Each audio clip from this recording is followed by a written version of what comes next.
কাল কিয়ামতের ময়দানে হিসাব নিকাশের পরে আল্লাহ তাআলা যাদেরকে জাহান্নামে দিবেন, কথাটা খেয়াল করেন, আল্লাহ তাআলা যাদেরকে জাহান্নামে দিবেন এর মধ্যে কাফের মুশরিক রয়েছে, এর মধ্যে ইমানদার যাদের কালেমা আছে কিন্তু আমল কম, তাদেরকেও জাহান্নামে দিবেন। ঠিক কিনা কথা বলেন?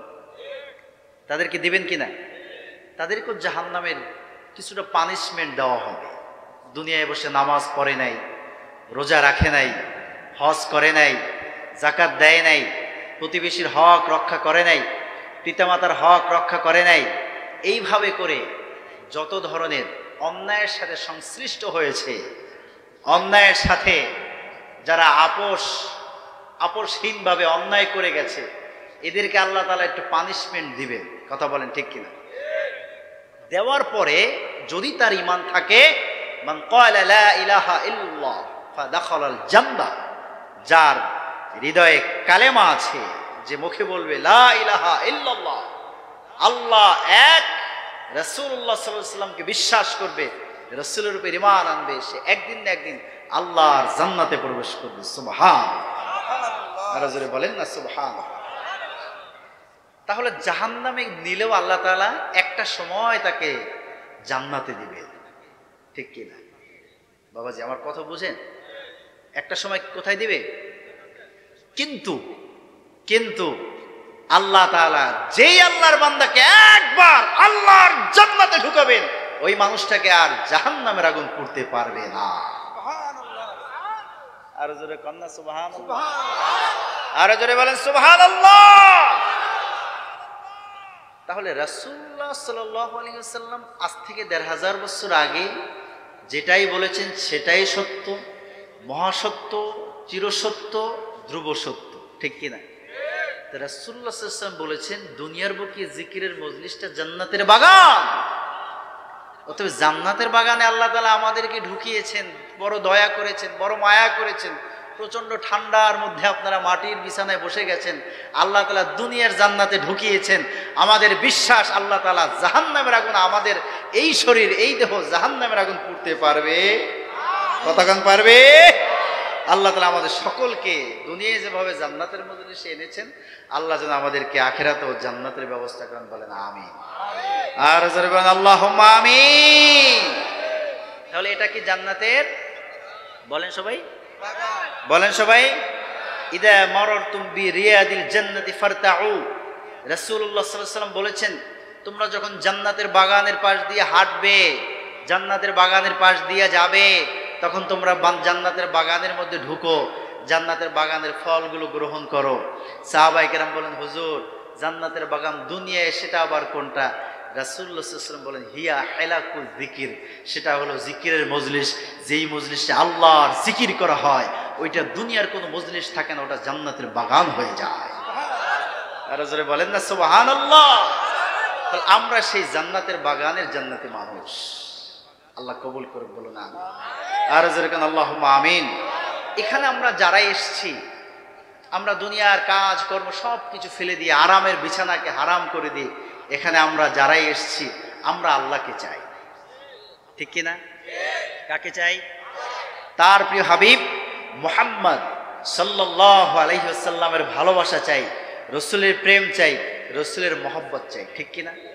কথা বলেন ঠিক কিনা? যারা এসেছি একমাত্র আল্লাহকে পাওয়ার জন্য এসেছি, দুনিয়ার কোনো আশা নিয়ে আমরা এখানে আসি নাই। অতএব আমরা কিছু সময় কোরআন এবং সুন্নাহর আলোচনা করব। আমরা সকলেই ইনশাআল্লাহ ধৈর্যের সাথে বসবো শেষ পর্যন্ত, শেষ মোনাজাত দিয়ে জান্নাতি মানুষ হয়ে বাড়ি যেতে চাই। কে কে হাত তুলে আমার আল্লাহকে দেখান? নারে তাকবীর। আল্লাহ তাআলা আমাদের সকলকে কবুল করুক, মঞ্জুর করুন। সকল বলুন আল্লাহুম্মা আমিন। আর জোরে করুন আল্লাহুম্মা আমিন।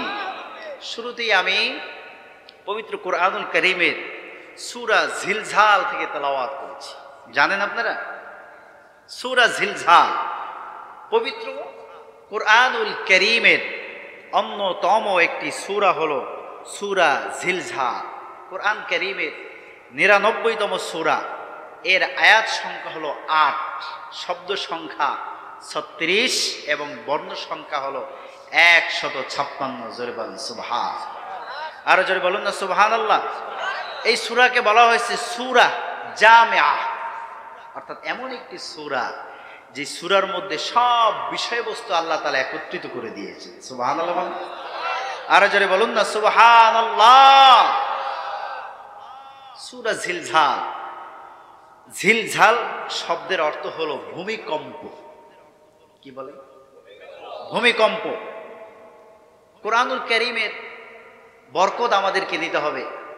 কোরআন কারীমে আল্লাহ রাব্বুল আলামিন 6666টি আয়াত আমাদের জন্য নাজিল করেছেন। আমাদের উচিত প্রত্যেকটা আয়াতের, প্রত্যেকটা হরফের, প্রত্যেকটা অক্ষরের যেই গুরু রহস্যগুলো রয়েছে সেগুলো আমাদের সকলকে জানতে হবে। কথা বলেন ঠিক কিনা? কথা বলেন ঠিক কিনা? এজন্য আমরা চেষ্টা করব সব সময় জানার, ইনশাআল্লাহ। কারণ আল্লাহ তাআলা কোরআন কারীমের মধ্যেই আমাদের জন্য হেদায়েতের সব পথ খুলে রেখে দিয়েছেন। জোরে বলেন সুবহান। তো সেরকম একটি হেদায়েতের বাণী নিয়েই আল্লাহ তাআলা নাজিল করেছে সূরা জিলঝাল। যেই জিলঝাল শব্দের অর্থ হলো ভূমিকম্প। কি বলেন? ভূমিকম্প, প্রচন্ড কম্পন যাকে বলা হয়। আমরা তো দুনিয়ায় ভূমিকম্প দেখি, মাঝে মধ্যেই ভূমিকম্প হয়, হয় কি হয় না? এটা কিয়ামতের একটি আলামত। বেশি বেশি ভূমিকম্প হবে, কিয়ামত খুব কাছাকাছি চলে এসেছে, এর অনেক আলামত আমরা দেখতে পাচ্ছি। কথা বলেন ঠিক কিনা?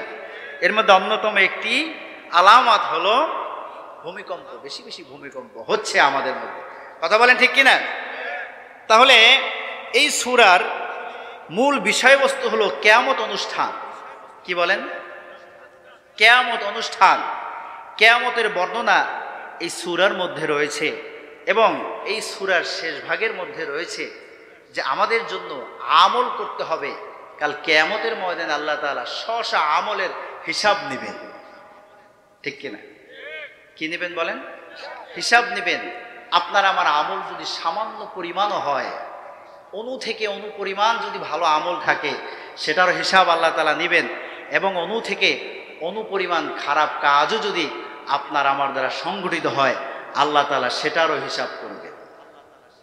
ঠিক কিনা? কথা বলেন ঠিক কিনা? এই সূরাটির গুরুত্ব রয়েছে অপরিসীম। এই সূরার গুরুত্ব সম্পর্কে বলতে গিয়ে হাদিসের মধ্যে এসেছে, হযরত আব্দুল্লাহ ইবনে আমর রাদিয়াল্লাহু তাআলা আনহু বলেন, এক ব্যক্তি রাসূলুল্লাহ সাল্লাল্লাহু আলাইহি ওয়াসাল্লামের কাছে আসলেন, এসে বললেন, আকরিনি ইয়া রাসূলুল্লাহ সাল্লাল্লাহু আলাইহি ওয়াসাল্লাম, হুজুর আপনি আমাকে কোরআন শিক্ষা দিন। আকরিনি ইয়া রাসূলুল্লাহ, হে আল্লাহর রাসূল আপনি আমাকে কোরআন শিক্ষা দেন, আমাকে একটু কোরআন শেখান। সুবহানাল্লাহ বলেন। কি শিখাতে বলেছেন? সবাই বলেন। কোরআন শিখাতে বলেছেন। সাহাবায়ে কেরাম কোরআন কারীম জানতে চাইতেন, শিখতে চাইতেন, শিখতেন, জানতেন, আমল করতেন। সুবহানাল্লাহ। আর আমরা এমন একটা জমানায় এসে পড়েছি যে আমরা কোরআন জানি না, কোরআন জানতে চাই না, কোরআন জানার প্রতি আগ্রহ নাই। যদি কেউ জানাতেও চায় তবুও আমরা ইগনোর করে চলে যাই। ঠিক কিনা? কথা বলেন ঠিক কিনা? এমন একটি সিস্টেম আমাদেরকে কবজ করে ফেলছে যে আমরা চাইলেও আমাদের সন্তানদেরকে কোরআন শেখাতে পারি না।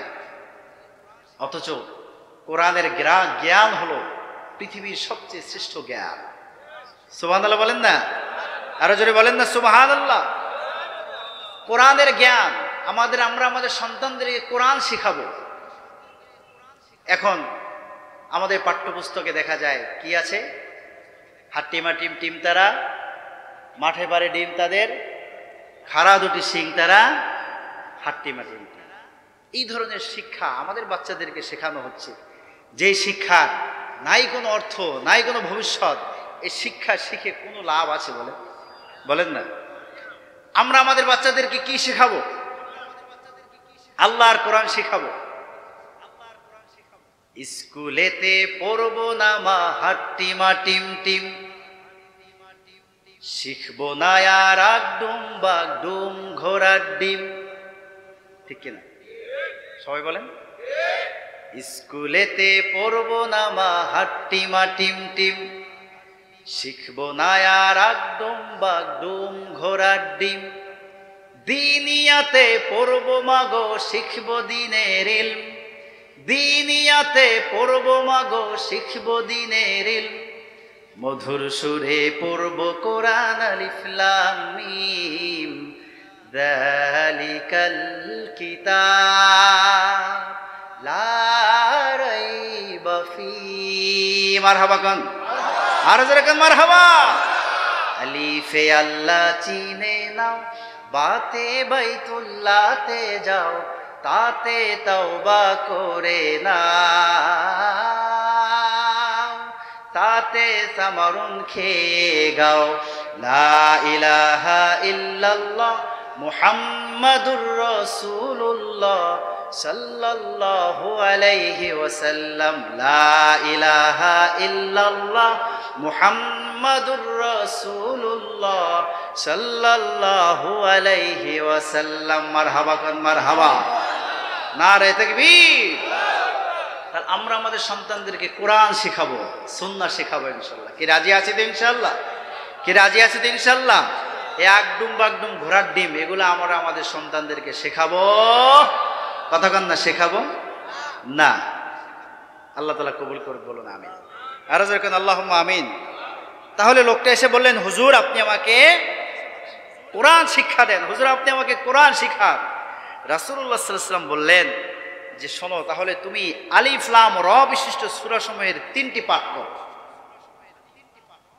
বলতেছে, হুজুর আমি তো বুড়ো হয়ে গেছি, জিহ্বাটা মোটা হয়ে গেছে, স্মরণ শক্তি কমে গেছে, আমি তো পড়তে পারি না, মুখস্থ করতে পারি না। রাসূলুল্লাহ সাল্লাল্লাহু আলাইহি ওয়াসাল্লাম বললেন, তাহলে তুমি হামিম বিশিষ্ট সূরা পড়ো। বললেন, হুজুর আমি তো আসলে পারি না, আমার তো আসলে জানা নাই, বৃদ্ধ হয়ে গেছি, বয়স হয়ে গেছে, স্মরণ শক্তি কমে গেছে, আমি তো এটা পারি না। রাসূলুল্লাহ সাল্লাল্লাহু আলাইহি ওয়াসাল্লাম বললেন, তাহলে তুমি মুসাব্বিহাত থেকে 3টি পড়ো। লোকটি আগের মতো একই কথা বললেন। রাসূলুল্লাহ সাল্লাল্লাহু আলাইহি ওয়াসাল্লাম তখন তাকে বললেন, তখন রাসূল পাক সাল্লাল্লাহু আলাইহি ওয়াসাল্লাম তাকে সূরা জিলজাল শিক্ষা দিলেন। সুবহানাল্লাহ, আর জোরে বলেন সুবহানাল্লাহ। কোন সূরা শিক্ষা দিলেন? জিলজাল শিখালেন। যখন তাকে জিলজাল শেখানো হলো তিনি শিখলেন এবং তিনি বললেন যে আমি যেই সূরাটা আমাকে শেখানো হয়েছে এটা আমি গ্রহণ করলাম এবং এটার বাহিরে আমি আর আমল করব না। জোরে বলেন সুবহানাল্লাহ, আর জোরে বলেন না সুবহানাল্লাহ। রাসূল পাক সাল্লাল্লাহু আলাইহি ওয়াসাল্লাম বললেন যে তোমরা যদি কেহ দেখতে চাও সফল মানুষ, আফলাহার রুয়াইজিল, যদি সফল কোনো মানুষ দেখতে চাও তাহলে তোমরা এই লোকটার দিকে তাকাও। সুবহানাল্লাহ, আর জোরে বলেন সুবহানাল্লাহ, নারে তাকবীর। এই সূরার আমল করার কারণে তাকে সফলতার সার্টিফিকেট দিয়েছেন আমার নবী পাক সাল্লাল্লাহু আলাইহি ওয়াসাল্লাম। আমরা সফল হতে চাই না? কে কে চাই হাত তোলেন, নারে তাকবীর। আমরা সবাই সফল হতে চাই। সফল হওয়া এটা সবার মনের আশা, ঠিক কিনা? আমরা পৃথিবীতে সবাই সফল হতে চাই। যেই মানুষটা রাজনীতি করে, রাজনীতির মাঠে সর্বোচ্চ সফলতা সে চায়। একজন ব্যবসায়ী ব্যবসার ক্ষেত্রে সর্বোচ্চ সফলতা চায়। একজন ছাত্র পড়াশোনার ক্ষেত্রে সর্বোচ্চ সফলতা চায়। চাই কি চায় না? কথা বলেন, চাই কি চায় না? আমার আল্লাহ রাব্বুল আলামিন ঘোষণা দিয়েছেন ওই ব্যক্তি সফল কাম। কদ আফলাহা মান তাযাক্কা ওয়া যাকারা ইসমা রাব্বিহি ফাসাল্লা। জোরে কান সুবহানাল্লাহ।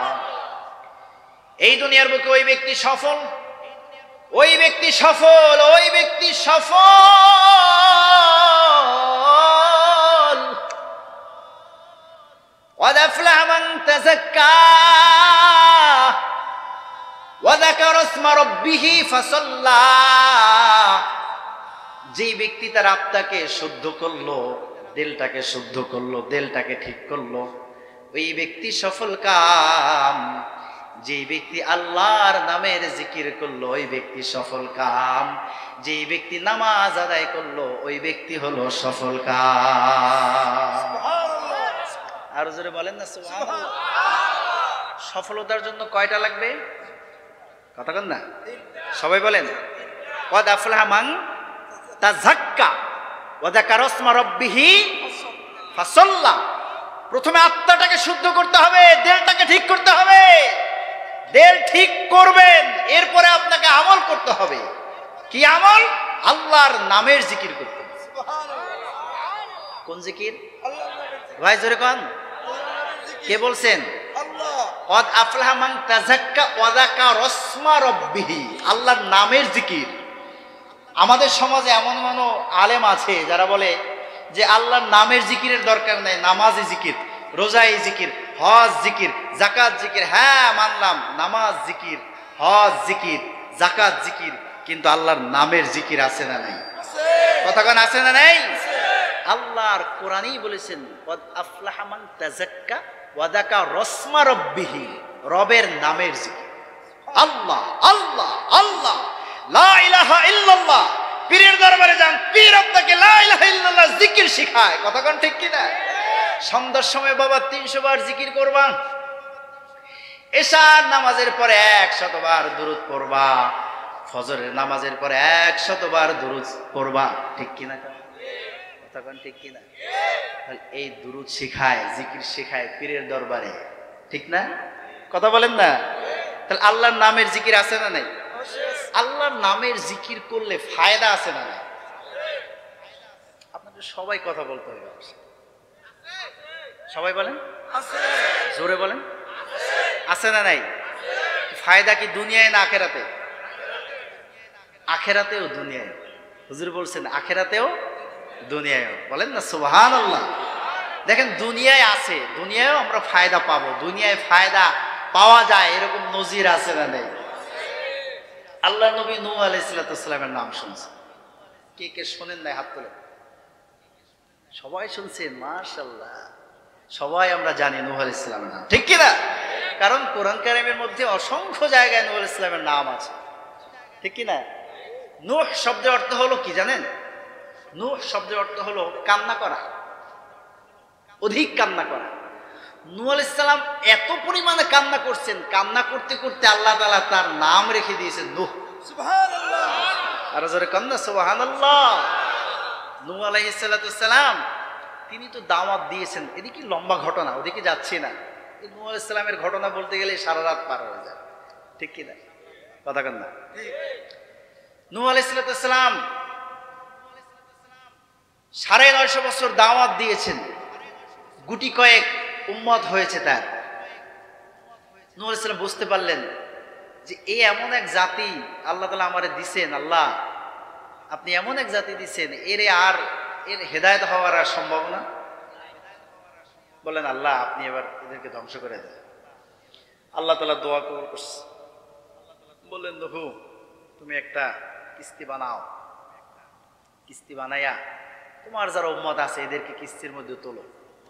এরপর আমি এমন এক বন্যা দিব, তোমার এই দুনিয়ার সবকিছু ধ্বংস করে দেব। সুবহানাল্লাহ। আল্লাহু আকবার বলেন, আল্লাহু আকবার। সব আমি ধ্বংস করে দেব। নূহ আলাইহিস সালাম কিস্তি বানালেন। নূহ আলাইহিস সালাম ঘোষণা দিলেন তার উম্মত যারা, অনুসারী যারা, যে তোমরা সবাই আমার নৌকার মধ্যে আসো, আল্লাহ তাআলা বন্যা দিবেন, নৌকার মধ্যে যারা উঠবে না তারা কিন্তু আর বাঁচবা। কথা কেন না? একেবারে মিশে যাবা তোমরা। আল্লাহর নবী নূহ আলাইহিস সালাম এই ঘোষণা দেওয়ার পরে সবাই নূহ আলাইহিস সালামের উম্মত যারা তার কিস্তির মধ্যে ওঠার জন্য প্রস্তুত হয়ে গেলেন। তার উম্মতের মধ্যে একজন মহিলা বৃদ্ধা ছিলেন, বৃদ্ধা মহিলা। নূহ আলাইহিস সালামকে ডাক দিয়ে বললেন, আল্লাহর নবী নূহ, যখন বন্যা শুরু হয়ে যাবে